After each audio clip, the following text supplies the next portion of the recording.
So, without further ado, we are going to jump in so that I can make the most of your time. First, I imagine that you signed up for this webinar because you are in some part or completely responsible for getting and growing client or customer relationships. Maybe one of these is your titles. Maybe you sell for a living and sales is in your title. Maybe you're a doer seller, like a professional service provider, accountant, consultant, architect. Maybe you're a female founder or a new founder of a business, and generating client relationships is critical to the sustainability and success. No matter what your title is, I'm venturing to guess that you are here because you want to increase opportunities and likely revenue while decreasing the money, energy, and stress that comes with growing customer relationships. Sales can feel so overwhelming to so many. It's often reactionary, unpredictable, stressful, and when it's at its worst, it feels inauthentic and a little bit sleazy. And I think that's for you as the seller and for the buyers. However, I might be a bit biased here as a sales coach. I think that developing your sales skills is the primary foundational building block to any financial stability and business scalability. Think about it. Every business needs sales. It's the number one reason that people don't start businesses to begin with. It's the number one reason businesses fail. And it's the number one reason that there's success. When you demonstrate that you have an ability to attract, win, and grow customer relationships, you have an immense amount of autonomy and freedom in the direction of your own career. And there's so much out there about how to attract and win customers. But what we found at Prequel is that most of those sales trainings lacked like actionable content. They told you it was important to sell, important to develop relations, important to do X, Y, and Z, but without the actual here's how you should go do it and the formula for getting it done. So we at Prequel wanted to make sure that we offered our tools, methodologies, and resources to our network. And we expect to spend an hour today loaded with our best tips and tricks. We're going to walk you through a buyer's journey and a couple of ways that you can accelerate today your effectiveness in sales. Now, I know some of you are new to the Prequel Network, so I want to just take one quick moment and introduce myself. My name is Andrea Mack, and I am a growth strategist and a founding partner at Prequel. Prequel is a revenue consultancy agency headquartered right outside of Chicago. Sorry, burbs outside, tricky words there. I've spent the majority of my career, 20 plus years, which sounds like a lot, teaching those in professional services how to attract and win customer relationships. Prior to founding Prequel, I was the chief marketing officer of a law firm, and I was responsible for revenue generation through marketing, sales and business development, and client experience program development. And now I have the wonderful privilege of working with founders, sales teams, and all of those that need to sell the work that they do, like consultants, engineers, and lawyers. So I have a wide variety of client base that I serve. In that 20 plus years of a career, I have seen a lot of things go well. I have seen what it looks like when it is done well, and I have seen what it looks like when a lot of things go wrong. And what I'm about to share today is the culmination of that career and the culmination of working with a variety of different scenarios, different products and services being sold, and a variety of different objectives. And where I'd love to start first is probably one of the reasons that you are attending this webinar is random marketing.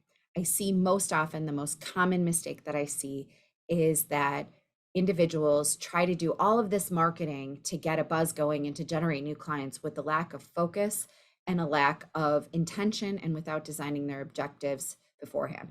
Especially in today's digital economy, if you will, there's this pressure to draft blog posts that are SEO optimized, be on every social platform, attend networking events, place money on sponsorships, place ads, all of that together with an effort to attract clients. It does become truly random until we invest the time up front, getting really, really clear on our audience and our objectives. So I'd love to start first by talking through a little bit of a foundational piece, which is the difference between marketing and sales. Marketing is when you do not know enough people in a position to hire you. Sales is when you have enough people who purchase what you sell in your network, but it's really advancing those sales conversations, it's closing the deal, and it's making sure that your work is profitable. So, marketing is our lead generation, it's pulling people into your ecosystem. And sales is really when you get to the point that they have a defined problem or opportunity that you can help with.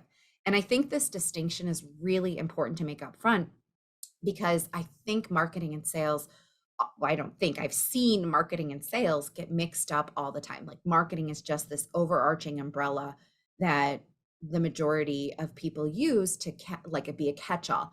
And really that's not the case. When you're talking about sales, they're very defined opportunities, like how to advance, how to cultivate relationships, how to advance relationships, what to do to create a sales conversation, and then how to navigate closing that sales conversation and really grow those relationships. So there is a big difference between pulling someone in and then cultivating that relationship. And I just want to make sure that I say that up front so that we're all at the same starting point. And there's a couple of, let's call them ground rules or key tenets of learning that I want to share with you from Prequel sales methodologies. There are 3 rules and 3 like goalposts, I guess, that are need to be in place for effective sales to happen. The first is that sales is about the exchange of value. So sales means that you are providing something of value to a buyer. Second, sales must be about that buyer. It has to be about what they care about, what's a priority for the buyer, what's on their radar, and it has, when you need to sell something effectively, you have to meet the customer where they're at. And third, sales has to be informed and intentional every step of the way. You cannot get married before you date. And with sales, it's the same sort of approach. You have to cultivate relationships, really know your buyer. And only when these 3 rules are in place can you really, really be effective at sales. So let's dive into that first sort of golden rule, if you will, which is that sales must be about the exchange of value. Value is what problem you solve, what outcome you advance, and what value your offering creates for the buyer. You're not trying to sell everything to everyone at once. So we want you to take a moment and evaluate what makes the most sense to build sales plans around. So as we go through today's webinar, I want you to take a moment and think of a sellable offer in your mind and something of value to your buyers. So profitable, it should be profitable, which means does it make you or your company money? Is it interesting and enjoyable to you? And it doesn't make sense with your current interests, skills, and experience. I think it's also important to note that no matter how valuable you think your offering is, whether you're selling contract review, you're selling voiceover services, you're selling consulting or coaching, it's the buyer that gets to determine what is of value. And value is usually, I mean, you hear it most often described as like what pain point or what problem you solve, which I think that's valuable, but I think more important, it's value is described when you can help someone reach an outcome. So there's a desired outcome that your buyer has. And when you can help them reach that outcome, that's valuable. And unless you know your buyers, what they consider valuable, you're not going to be able to sell into it because then it's about you and it's not about your buyer. So really spend some time thinking about how you help individuals, how you help companies, and really what the experience of working with you is like and how it is more superior than your competition. And one more piece of kind of like a ground rule or a sales foundation tool that we often teach is that there are 3 ways to generate revenue. You can go get new clients and customers, you can maintain existing relationships, or you can nurture and grow your current customer relationships. Now, this is back to that umbrella or catch-all of marketing. We tend to focus on the get new. The get new is really exciting. It feels like a very tangible. There's like a checklist that comes with it. It demonstrates growth, but really maintaining and nurturing are underutilized buckets of revenue generation. And so for the purposes of today, we are also going to dive into all three of these ways to generate revenue, because sales is all three of these. Sales isn't just the getting new. Sales is also how you cultivate and nurture relationships. Okay. And the last foundational prequel golden rule is that buyers actually only buy two things. So I said, maybe you're selling contract review, maybe you're selling voiceover services, maybe you're a fitness coach or a financial coach. Actually, buyers are really, really only buying the outcome that they think you can create for them, and they are buying good feelings. So, can you advance my objective and solve my problem? And does it feel good to work with you? So when you think about sales conversations and messaging and targeting, I want you to realize that this is really the root of how buyers are buying. This is really what creates sales triggers and what's enacts sales psychology. So regardless of what the product is or the service is, it's really the outcome and the good feeling that you build sales messaging and sales planning around. So now that we got some of our foundational pieces out of the way, some of our golden rules, I think it's important, as I mentioned earlier, for you to take one quick moment and identify which product or service provides the most value for your buyers or prospective buyers. And I want you to get it in your mind. I want you to think through what's a value proposition, how your offer is going to help your customers. And then, so take a moment, write it down in front of you, and this will be the basis for the work that we're going to do today. Give you a couple seconds. Okay, so we've all got a service, a product, an approach in our mind. I want you just to, as I'm thinking, because this will make some of the concepts that I'm sharing really that much more actionable for you. And you'll walk out of here with some to-dos and some action items. So I never like to just talk theoretically, or I like somebody to have something in mind. So let's take a moment and think about what some of our sales misconceptions can be. I think most people think that you need to have a pipeline of thousands and thousands of prospects in your pipeline. I think it's a myth that you can't mix friendship and business. And as I mentioned earlier, that you need to focus on getting new. So when we think about those as kind of the common myths that we're operating or we're building sales plans with that going on in the back of our mind, it's really important to think about what happens when we adopt that mindset. And frankly, there is never going to be a shortage of marketing tactics for you to try. You need to start with your who. You need to start with who you already know, who's in a position to purchase that product or service that you defined, and then map your marketing tactics around it. And this is the number one place that I see most people wasting time and money. They start signing up for networking things, joining all of these places, developing an idea and chasing it. It's not going to work that way. It's better if you build a marketing tactic for an audience of one that's a qualified buyer, which we'll get into, than spend any amount of money, even a small amount of money, trying to reach the crowds. Now, that's not to say that you don't need to use marketing to attract people in your funnel, but the fact of the matter is you likely already know enough people who are in a position to give you business. I think in my career, I've probably met 2 people ever that did not have something to work with in order to advance an opportunity or make a sale.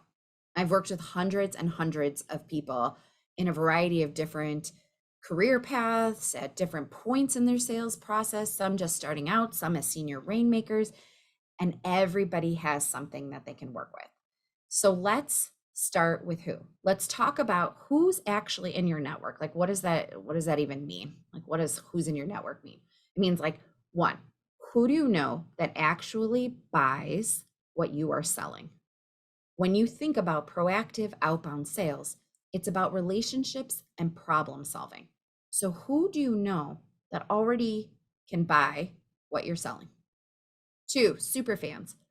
Who in your network will go to bat for you? Who will proactively promote you? Who's connected to bucket number 1 of viable prospects? Who's also trying to sell those people? Who cares about you? Who's invested in your success? Who would you call a super fan?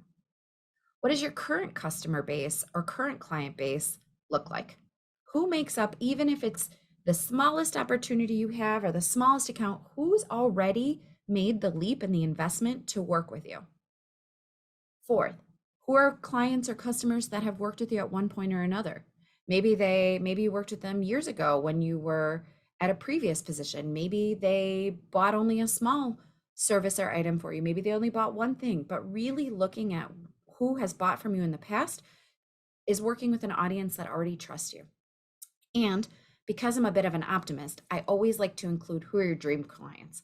So if you were to build a perfect sales plan and look years out, what are dream brands or people that you want to work with? Who do you want to serve? Who do you want to help? And what does that look like? It's important to not get all vision boardy on you, but when you think about it and you plan for it, it really does increase the likelihood of happening. So the first step in building a sales actionable plan, and again, we're not talking about your marketing plan. Right now, we're talking about where can you actually make traction to get a new client, guard a client, or grow a client. I want to walk you through our number one, Prequel's number one tool, which you can download off of our website. We call it a network audit, which is a bit of a not a good marketing. It's not a great marketing name because if you don't know what a network audit is, how do you know you need one? So, but it's my number one like secret weapon, hidden tool. It's like the number one place that you should start before you invest any time and money. So a network audit helps you answer a couple of key questions. First, are you positioned to grow? Like, are you working with enough already in your network that you can just have sales conversations instead of worrying about investing additional resources into your marketing? Are your current marketing and sales efforts working?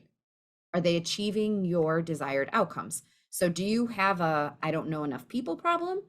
Or do you have a I don't understand my buyer enough, therefore my messaging is not on problem? Do you have a close problem where you have lots of people asking you out into dates, but you can't get to marriage? Like where by spending time in a network audit, you can see the development of your relationships and really where you need to spend time. So I think someone on my team dropped in the chat where you can download this. I would highly suggest that you start here as a step number one. This tells you what you're working with, and you'll know right away. And you don't have to have 10 names in each column. Like if you think about it, even if you had one name in each column, if you had one prospect and one super fan, that's way more than enough to work with, which we'll dive into some tools about what to do when you have identified individuals in each of these buckets. And you'll see that it's not just really quick. If you look at this at column 2 where you're going to score, I want to walk you through. It's not just identifying the relationships, it's also looking at the strengths of those relationships. So we at Prequel give what we call a relationship score based on 3 things. The first is status. How well do you know this person? So 1 to 10. 10 is like my husband's a 10. My husband, my mother-in-law, my best friend, they're a 10. Do you hug them when you see them? Do you text them? Have you been on vacation with them? Do they know your kids' names? Give them like a how well do we know each other score, 1 to 10. 2 is sway. How influential is this person? Not only over their own position, company, or hiring decisions, but also in their own network. So if this individual were to promote your services, how likely would other people be to listen to them? How influential is this individual in their own company, their own buying circle, and in their industry? And then last is support. How supportive is this person of you and your efforts? If you called and asked for a favor, how likely would they be to do that favor for you? And be realistic, be honest, give yourself a 1 to 10 on each of these, and then total those scores up. So you'll see that perfect score is 30. Hopefully, I would say my husband is a 30. And I'll give you one of my dream clients. I always use an example is Sarah Blakely of Spanx. I don't know anybody that does not love Sarah Blakely as an entrepreneur. She's on my dream client list. Like someday Sarah Blakely will call me and say, I need your revenue strategy help. Now, status, I know her a 1, maybe, because I follow her obsessively on socials and track all of her interviews. So maybe a 1, but she doesn't know who I am. So maybe a half a point.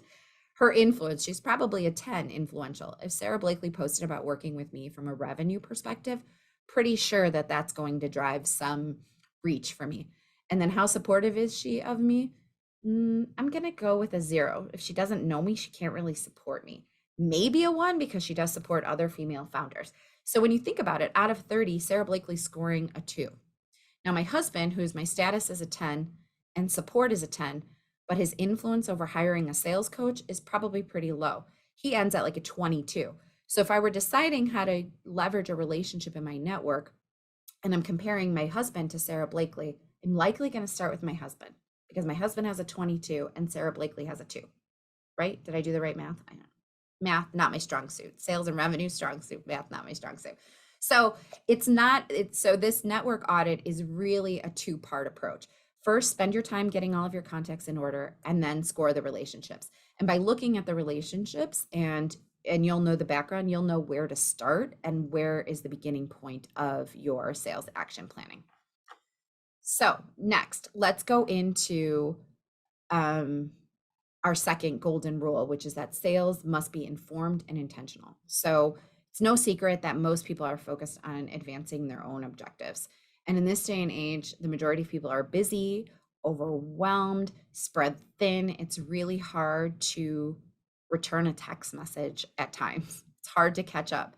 And in that type of scenario, we take those micro interactions for granted. So then when we have time with our potential buyer, sales can become self-serving. And the process of trying to advance the relationship feels laborious, painful. It feels gross a little bit for both you, the seller, and the buyer, because we're talking about what we can do, what they should buy from us, all the services and offerings we have. And we try to sell what we think the buyer needs or wants.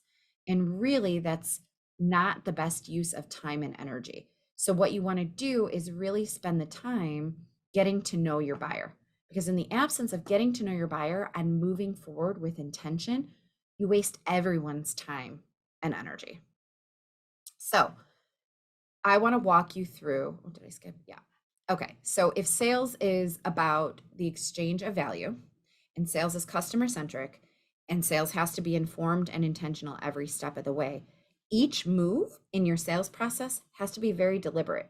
It can't be left to chance or insurance or relying on your old skills of, like, hey, just checking in. Do you want to have coffee? And in hopes that somebody's going to buy something. You have to gather all of the right information before you propose your solution as the most valuable solution.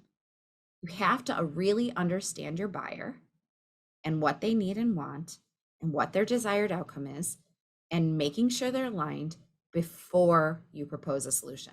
So instead of calling up a buyer and saying, I have this sales training that I teach and it's 3 hours and it's going to be great and you'll like it, I need to gather all of the information about that individual buyer and the company that they potentially serve. And I want you to think about it. A company never buys a service. A company, a school, it's always individuals. It's individuals that are buying your services. And so understanding your prospect, both at the individual and the enterprise level, is a key point. So I want to walk you through today a qualification method that we use at Prequel.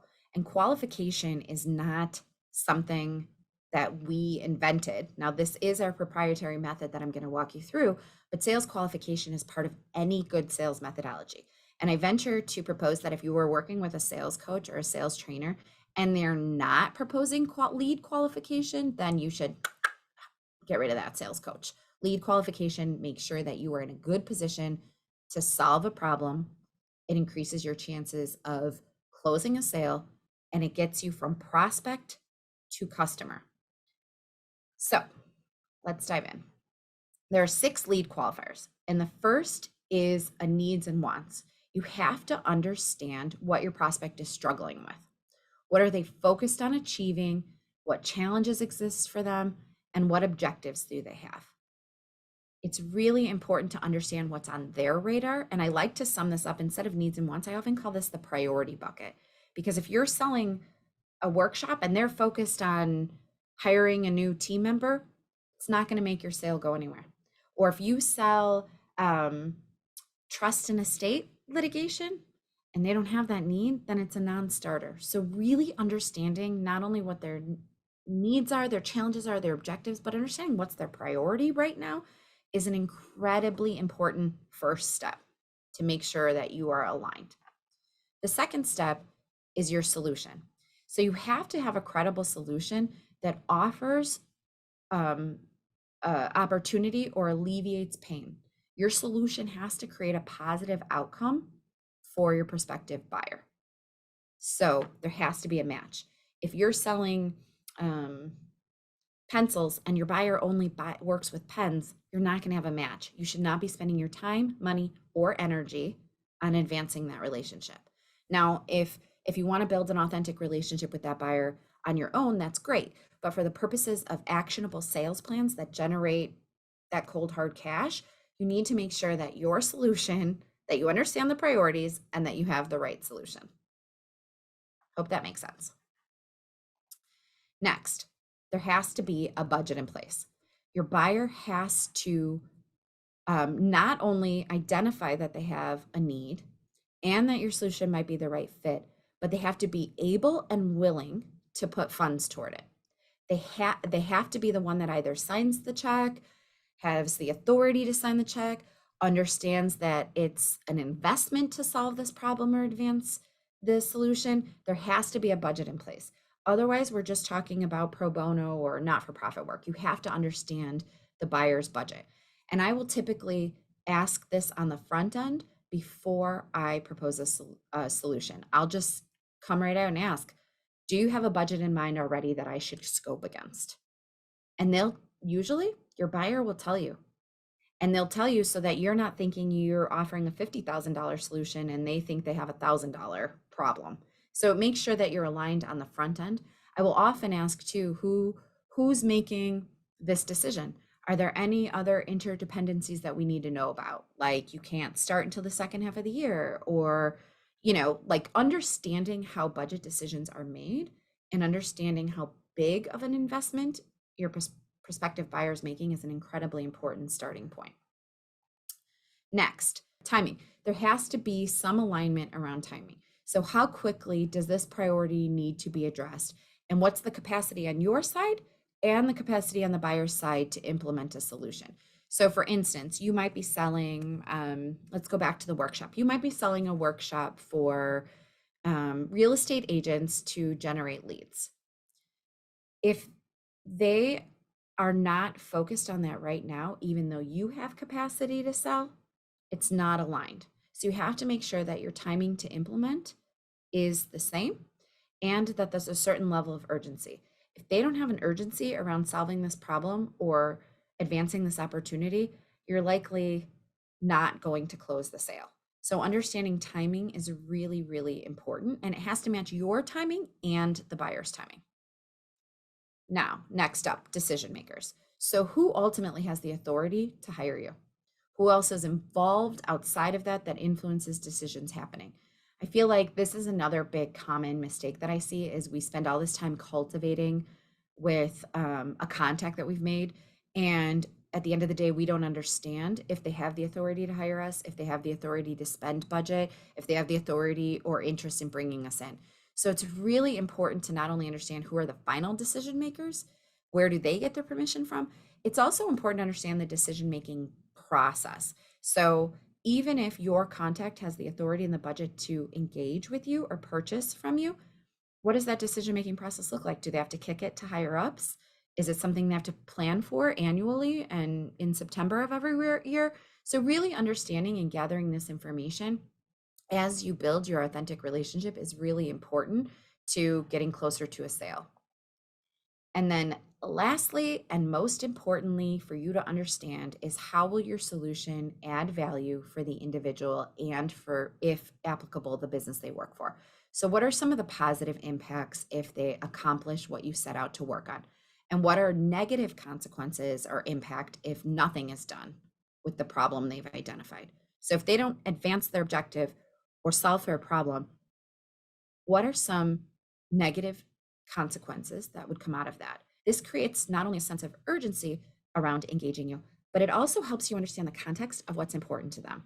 And one of my favorite questions here is usually asking, like, how will you be measured at the end of the year? Or what's important to you personally? Or what does a win look like? And they'll give you the answers to the test when you ask these questions. So I highly suggest um, building out really, really good questions and gathering all the information you need. Now, in the chat, I'm pretty sure that my team is dropping a link where you could download the lead qualifier map. So you go ahead and you take your prospective buyers from the first exercise from the network audit, and I want you to go ahead and add anyone that you think rises to the level because they have the good relationship, a solid relationship score, and you want to begin cultivating a relationship, you think there's opportunity, and I want you to add them to the yellow column. And I want to set the stage that research tells us that it takes anywhere between 7 and 14 touches for a prospect to move into sales and buying mode. That's a lot of time to spend with people getting coffee and dinner and sending emails and sending content. 7 to 14 touches is a lot for a prospect to get to know you, to like you, and to trust you. Now, another common area that I often see my clients need help with is what to do in that time. So, how are you spending those 7 to 14 touches? If you're not just sending the email that says, "Hey, checking in, are you still interested?" or "Hey, can I tell you about a new service?"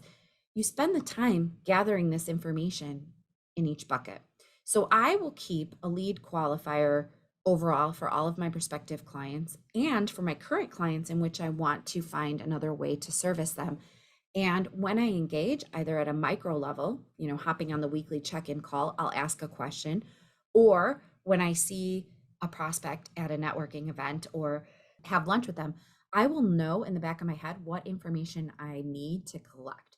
So this road between prospect to customer and the sales and business development building, there's a lot of time. And this is your opportunity to gather all of the information that you need because it will help you serve the client better. So think of the difference. I always like to give an example. Think about the difference of me calling you up and saying, "Hey, I do a bunch of sales coaching and I teach sales training, and I'd love to come to your company and present for 3 hours on a workshop. Are you interested in that?" And that's typically how most people perform sales activity. Now, think about the difference if I had spent the time gathering all of the information that I need to get to know you and to qualify you as a buyer. And if I call you up and I say, "Hey, Tina, I know that you have a priority right now to advance and accelerate some sales opportunities in your pipeline. I have coaching and sales training available, and I have it for XYZ budget because I now know Tina's budget because I've spent the time asking her. And I think we can line up something for fall. Would you be open to hearing me out for 20 minutes about how we might be able to work together?"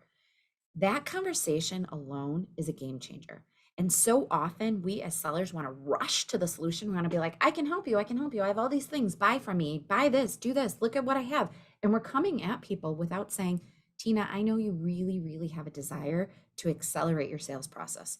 Or, "I know it's a priority for you to align your sales team and keep the momentum going for the second half of the year. If you'll give me 20 minutes, I have 3 ways that I think I can help you." It just feels better. It feels better for me as the seller. It feels better for you as the buyer. And when I sit down to talk about those 3 solutions that I have, I already know they match your needs and priorities. I know our budget is aligned. I know who's making the decision. And I know what a win is going to look like for you personally. So now, this is not only, I do want to, is it a disclaimer if it's like a good tip? I'm not sure. I keep this form in front of me at all times. So I use this form, like I'm teaching you today how to use this approach for outbound proactive sales. But even when I get a lead, even when someone calls me and says, "Hey, I talked to your friend Ellen, and Ellen said I need to call you," I will use this to qualify the prospect when they call me. So I say, "Great, I love Ellen. I'm so happy she referred you to me. Would you give me 15 minutes to go through some questions I have to make sure we're a good fit and make sure I'm proposing something that is of value to you?" So I use this tool as my proactive outbound information gathering and time spending. And I also use it to qualify an inbound to make sure I have all the needs, because I'm pretty sure there's not a person on this call who gets the phone call from the prospect, spend 1,700 miserable hours putting together a proposal, calling all their friends to read the proposal and review it, sends the proposal, and then crickets. And when that happens, that's usually because we did not qualify the buyer. So this is your tool. This is your framework. This is like, print this, post it, tack it up in front of you, keep it in front of you. Use this to qualify who you already know, and use this when you get inbound opportunities. This will just better position you to spend your time more wisely and to close. Now, we've talked about starting with who, we've talked about qualifying leads, and now I want to talk a little bit about your current customer base. So presumably when you did the network audit, you identified people who are already buying from you, whether they've bought something small, whether they've bought something in the past, whether you have a tip of the iceberg or they're buying everything. It's really, really, really important to prioritize your current customer base. Now, I'm pretty sure that majority of people on this call, or I feel confident saying that the majority of people on this call likely have heard of the 80-20 rule. So 80% of your business comes from 20% of your clients. And all too often, we expect those relationships to take care of themselves. Now, when you handle those relationships correctly and with a methodology, a framework, and a tool, the outcomes are unlimited, limitless, unlimited. They're likely going to have more loyal clients, likely going to be able to sell for more and for longer. You're likely going to develop referral programs, and usually those are qualified referrals. So you're already starting on third base versus trying to build trust. You're able to develop more partnerships, to credential, to have feedback and insights that help you generate innovation like new products and services. And usually you can harness a bunch of capital that helps grow your business more rapidly. So I want to encourage you back to that winning new, maintaining, and nurturing. Spend a majority of your time equally on the maintaining and nurturing people who have bought from you already. So if we assume someone has to know who you are, like you, and trust you, start with the people that already know who you are, like you, and trust you versus putting all of our time, energy into like, I'm going to go spend hours building reels in hopes that someone who's a qualified buyer sees my reel and hires me. This is too long of a place. If you start with who you know and people who already know you, like you, and trust you, you're going to be that much more successful. And because the purpose of this webinar and my entire mission in sales training and coaching is to demystify sales and de-scarify it, I don't know if that's a word, like make it less scary. It's a science. Like there is a tool and an approach and a method for every step of a sales process. And so, not surprising, we have a 7-pillar framework for how to manage your current client relationships. And the good news is there are only 7 pillars. And the bad news is you have to do all 7 pillars. Usually, when we talk about like client and customer experience and client experience programs, we're thinking of like sending gifts or a holiday card, or I'm going to have a party and invite these people. So CX, in the same way that marketing has become, is like this catch-all for anything having to do with customers. And the fact is that clients and customers are having thousands of experience with you all the time. And you delivering quality work or delivering on what you promised is only the price of admission. The fact is, you can operationalize an experience with you, and you should, so that nothing is left to chance. You don't want to leave any of these experiences that your customers are having you left to chance, because the stakes are high and the outcomes are plentiful. So using our 7-pillar framework, which I'll give you a brief, we have a whole mini course coming out about this.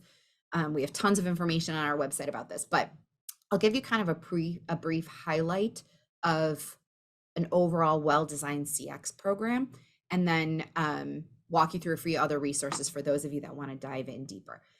Now, this also works, I want to say this works at an individual level. So if I am focused on how I'm going to help Tony, I can design a CX map around Tony as an individual. And if Pampered Chef is my client and I want to help the company of Pampered Chef, I can develop a CX plan also around Pampered Chef. So you can use that at both a company level or an individual customer level. And you have to have something in each bucket.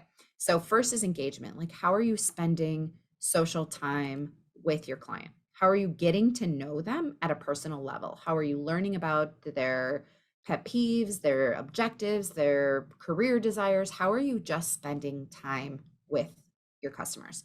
Two, business intel.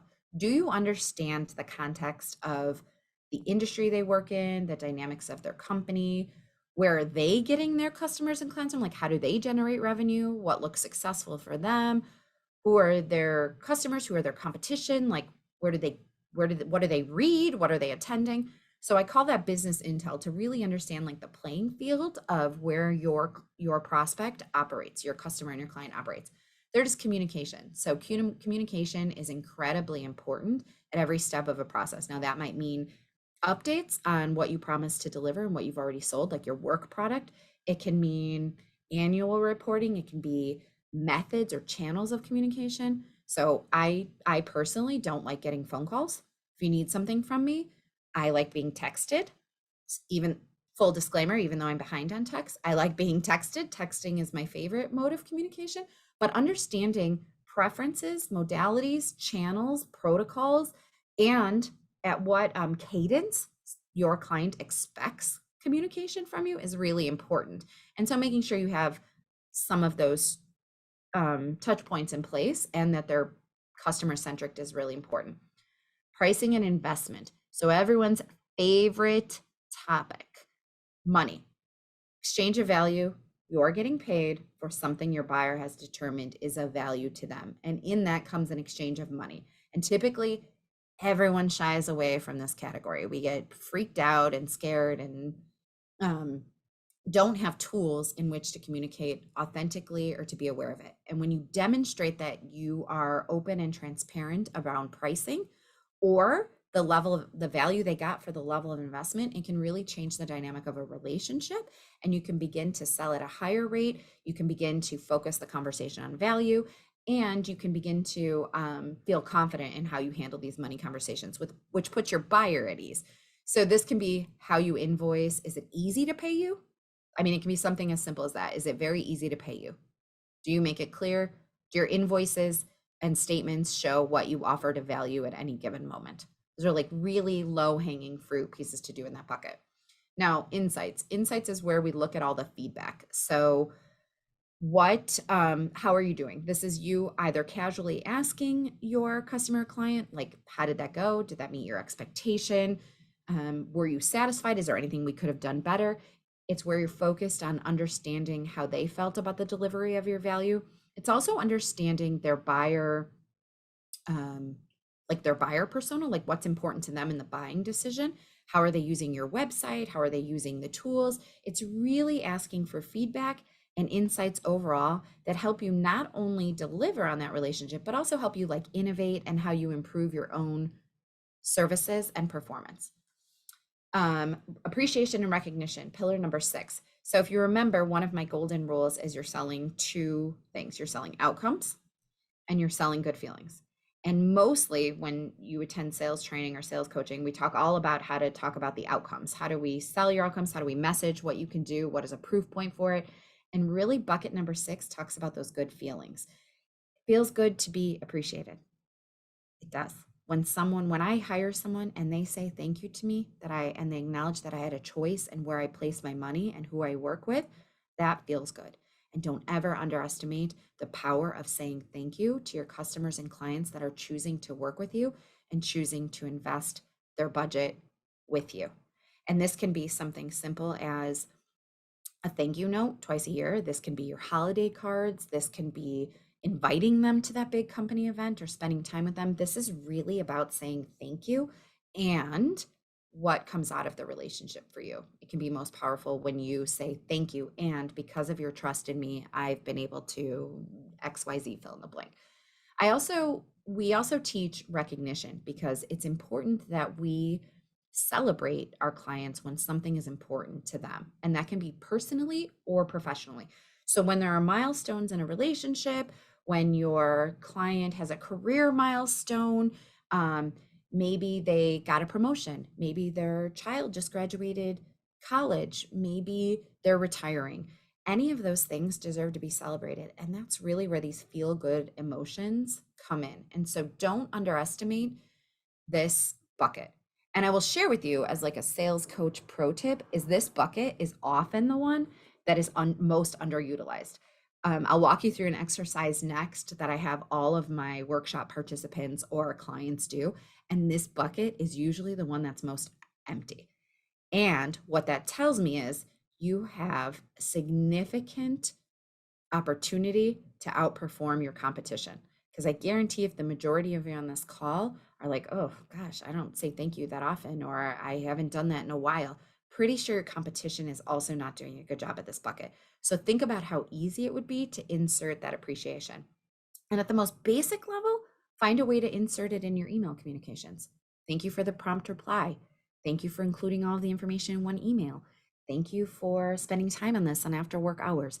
There is always something to be grateful for. And when you express that great gratitude, it just creates a good vibes, good working relationships, and lots of positive outcomes. And then lastly, when there is a disruption, because stuff will go wrong, there are always things that will be off budget, off scope. Things might happen in your client's personal life, like disruptions mean anytime something doesn't go according to plan.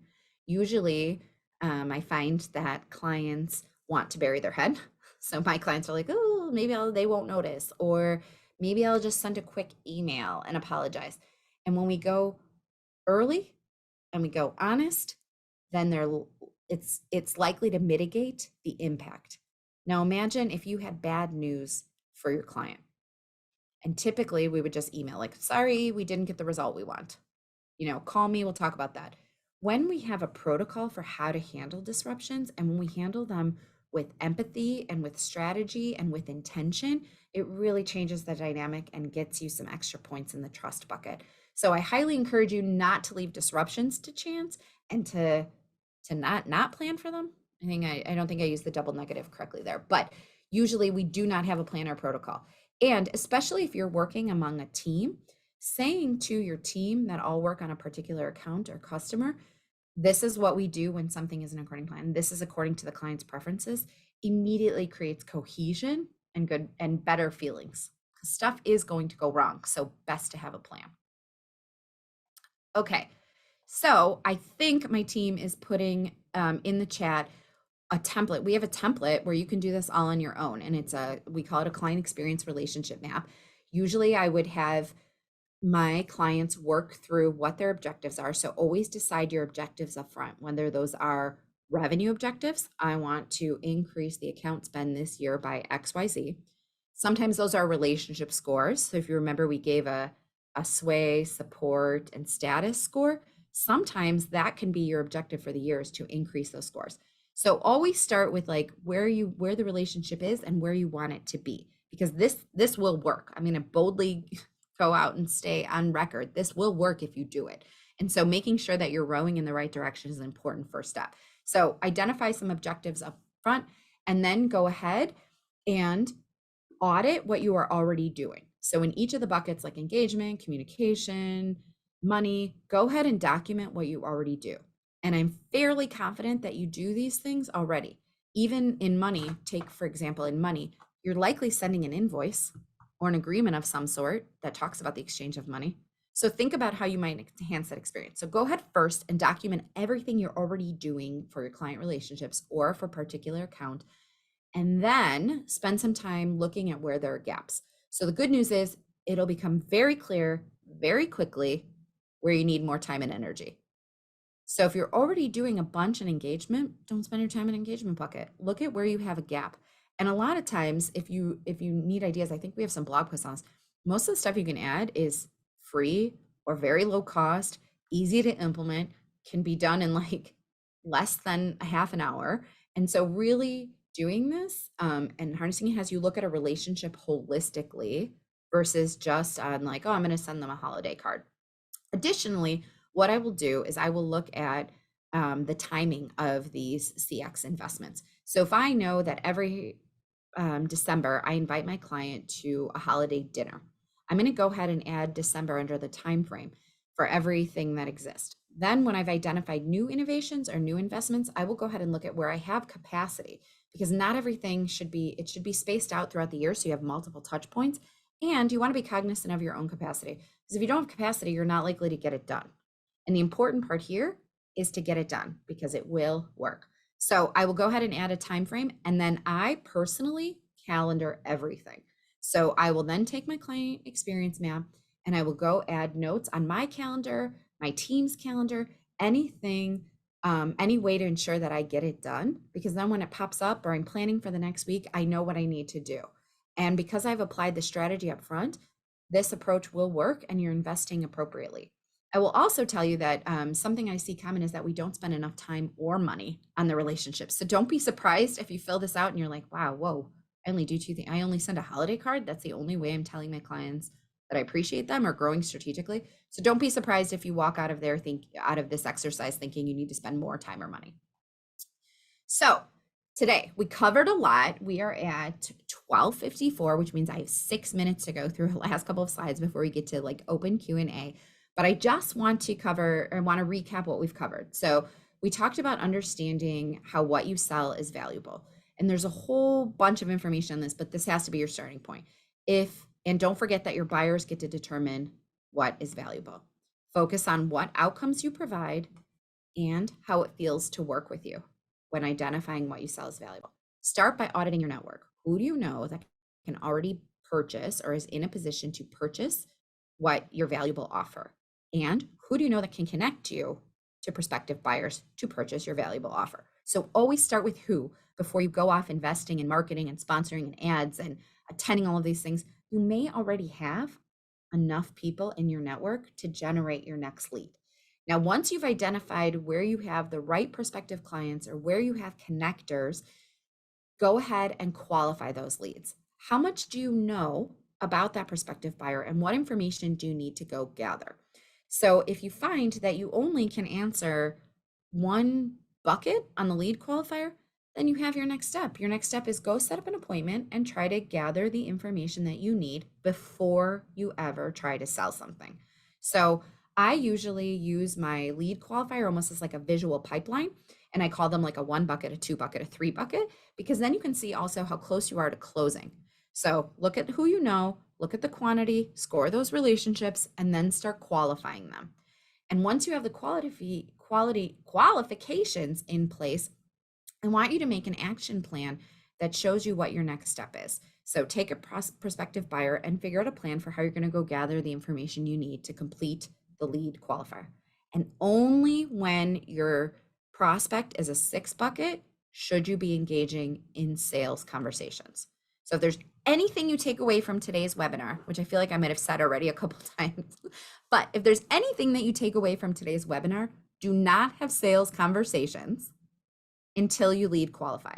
Even if somebody calls you up and is asking you for pricing and a proposal, lead qualify, lead qualify, lead qualify, lead qualify. It will help you with the investment of time and increase your likelihood to close. And then lastly, do not underestimate the importance of cultivating your current customers. So again, they know you, they like you, they trust you, they've already bought from you. It's a prime audience and population to grow additional services or to ask for referrals. And why we wouldn't start at a place where we already have relationship capital and credentialing seems like a sure way to not succeed. So while marketing is important, when we're talking about if you really want to make cash, if you really want to generate revenue, if you really want to increase your profit, if you really want to grow, you have to consider sales with separate strategies and separate tools, separate and apart from your marketing. And sales, I mean, again, I might be biased, sales, in my opinion, warrants more resources than your marketing because you likely already know your next client. And I would be remiss if I did not mention that you do not have to do this alone. So at Prequel, we have a number of different ways to work with us and for us to help you and to utilize our network and our tools. So sales can be very predictable. If you start at the right starting point and you use all your tools, sales is predictable. It doesn't have to be stressful and it can be far more successful quicker. So if you need additional resources on how to develop a clear action plan, where to start, or what your next moves are, if you need help building a more sustainable approach to your sales efforts, more predictable pipeline, if you need to be more effective, and if you maybe just need to even reduce the stress and anxiety that attracting and winning customer gives you, there are resources available for you at a variety of different engagement levels and price points. So we at Prequel pride ourselves on what we call a free resource vault. So we just want to give it away.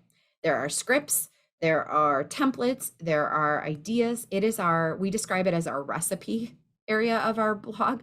You know how when you're scrolling on a recipe and there's 700 paragraphs about where they went shopping and what their kid did after school and all this stuff you don't want, and you're like, just give me the recipe. That's our resource vault. Our resource vault is like, we're just going to tell you what to do. Here's what's worked for us. Here's the answer to the test. And it's free. So use it, share it, please use it. We also have a variety of DIY or on-demand learning and tools. And we are coming out with, I think, 3 or 4 more in the next month. So we have a masterclass that teaches you everything I know about sales from start to finish. So everything from mindset and value creation all the way through how to grow customer relationships. And it's our masterclass, which includes everything. And that is available for those of you that like to work on your own. And it comes with our sales action planning tool, which is pretty impressive on its own. Once you put in the name for your network audit, it does all of the segmenting, scoring for you automatically. And as you begin to lead qualify, it builds an action calendar for you. So to me alone, again, biased, I think it's our course alone is worth it because you get that tool. And then it comes with like a 100-page workbook, and we're available for resources when you need it.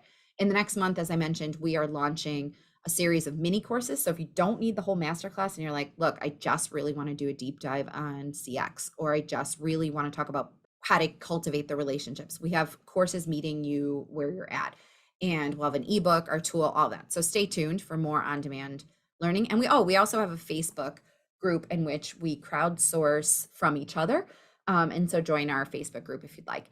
And then lastly, for those of you that have sales in your title, or are leaders of sales teams, or even leaders of women's educational or networking groups, we do a lot of work in that space. We do sales coaching and sales training on a variety of different topics. So usually that's a higher level of an investment and a higher level of time commitment in which we handhold you through that process, but can be really effective as well because I think we're great. So 3 different ways to work with us, and just know that you are not on your own. And when you start with an actionable and realistic and strategic sales plan, not a marketing plan, not a business plan, but a sales plan, how am I going to get customers and how am I going to make sure I close those customers? Then the rest falls into place. Pricing, marketing, all of that becomes easier because it's all tied and rooted around the foundations of how you want to add value for customers. So before we move into Q&A, I will open it up and stop sharing my screen. I want to just take a moment to say that my team made me put this slide in. You get extra credit if you follow us on all of our socials and if you share them. And we are hosting our next open webinar in June, on June 27th, all about pricing. So if you're in any other groups, or you want to talk about things that give you diarrhea in order of giving you diarrhea, it's like sales and pricing. So pricing is up next, and I'm going to teach you all of the strategies and tools that we have about money conversations. And money usually causes the most consternation, and it really doesn't have to. And I have tons of scientific tools and methodologies and things that I know work. And so we're going to be sharing that in June. So if you'd like to register for that webinar and go ahead and save a spot, you can. I'm assuming the link was dropped in the chat. So go ahead and register for that and get in on some of the money conversations. We have time for Q&A. We're going to stop recording so that everybody feels comfortable with the Q&A process. And I just want to give you like one closing statement, which is that sales is a process. It is a journey like anything else that you need to work on, where you need to improve, cultivate, and it's like muscle building. And even those that are experienced sales professionals, much like elite athletes, they have coaches and they have tools and they adopt new methods and they try new things. And sales has to be treated the same way. And it's critical because without customers, you don't actually have a business. I hate to close on that. I hate to break it to you, but there is no business if there are no clients or customers. And so it's really critical to adopt a framework, tailor it to what revenue objectives you have, and to maintain consistency and accountability. And I promise you here on recording, because I think we're still recording, that it will work. I promise you these frameworks and these tools will work. You will attract new clients, you will grow current relationships, and you will make money. And even though money is nice, money's great, it's really the autonomy and the economic empowerment that being able to develop a book of business comes with. When you know how to go out, how you're clearly going to have a path to go get more customers and clients, it gives you some autonomy and freedom to map what you want your own career to look like. So, I just want to say sales planning is the first step, and you've invested this hour with us. And now that you know better, I invite you to do better with your sales planning.